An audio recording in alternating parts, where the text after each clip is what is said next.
involvement in stock car racing, how you got into it. And I want to talk a little bit about the accident with Bobby. Okay.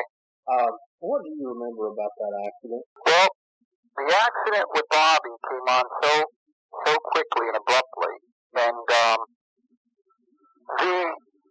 the accident occurred on right after the green flag, going down the back stretch. I remember that Bobby's car.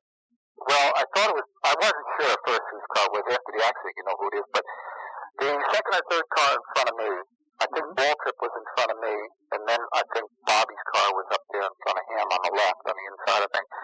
Something happened, and the car started to wiggle and wobble. So I put my hand up to let the guys know behind, and I started to move up high on the track. And because generally on that track, everything stays low if there's going to be trouble there for some reason. I'm not sure why, but everything stays low. And that's where the trouble was starting. So I backed off, got up high, but you got to remember, we were already running down that back straightaway flat out. And it was almost the time to lift just a little bit when the accident occurred. So essentially, I was flat out at that time, and I just lifted for the corner anyway when the accident started to happen. It all happened so quickly. The only thing I remember is Bobby's car coming up backwards at a very sharp angle to the wall. And I was up high and started to try to avoid the car by turning to the left and hitting the brakes. But the right end of my car had touched the wall slightly. I was fairly high up. And I started down, but I couldn't get down far enough before I hit probably right around I would say my headlight probably hit somewhere in just behind his left front tire. Bad spot. Very bad. It all happened so quickly that I didn't know it. It knocked me out pretty much so that I didn't. I was dazed enough to wake up for a second and not quite know what was going on, just in a short period of time. But then I started coming to, and the medic started questioning me. And you were still in the car? I was still in the car. Yeah, I strapped in. I'd taken a pretty good shot. I ended up with some broken ribs, and I ended up with fractured ribs, I guess they call fractured ribs. And I'd taken a good shot to the face. It cut me. They had to give me stitches there to close up the mouth area under the chin. Yeah. And I had hurt my left leg, fractured a couple bones in my lower left leg a little bit there, but it was all minor compared to what poor Bobby went through. Yeah. I mean, that was a very serious crash. Why or how it occurred, there's many stories, and I'm not going to elaborate on that, but there was a lot of stories going around. I'm just glad that Bobby survived it, because it upset me quite a bit, because Bobby had helped me. He was a friend of mine and is a friend of mine. He had helped me tremendously with the AMC project. If you recall, he was doing that with Penske a year before.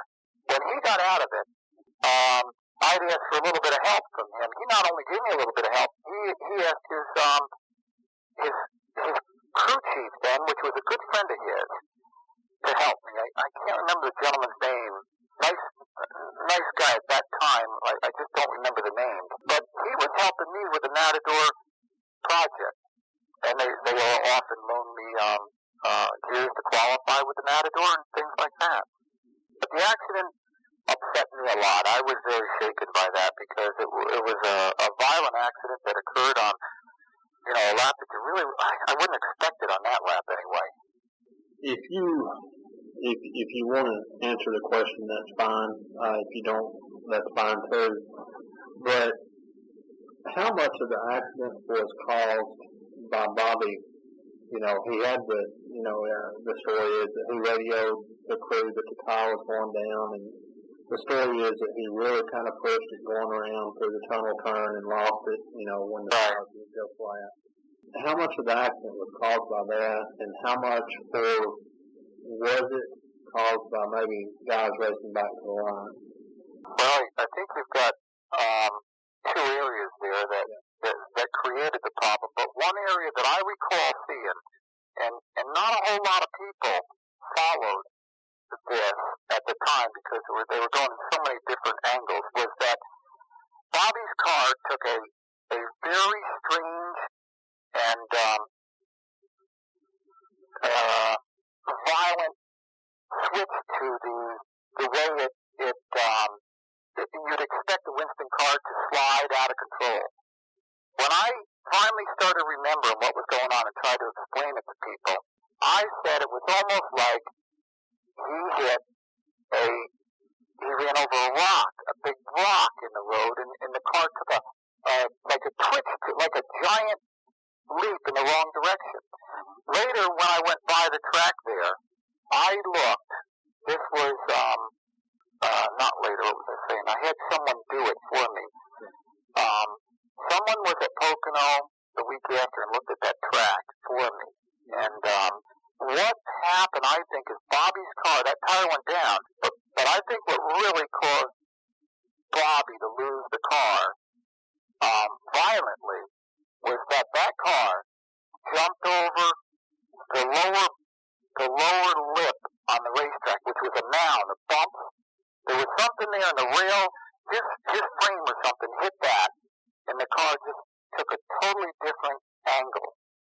I do remember that it was almost like he ran over something. Boom, and the car just took off. Now, racing back to the line, you're damn straight there was trouble there, because when I put my hand up and I started to move up, two guys went by me like I was crazy. Like waving a hand doesn't mean anything.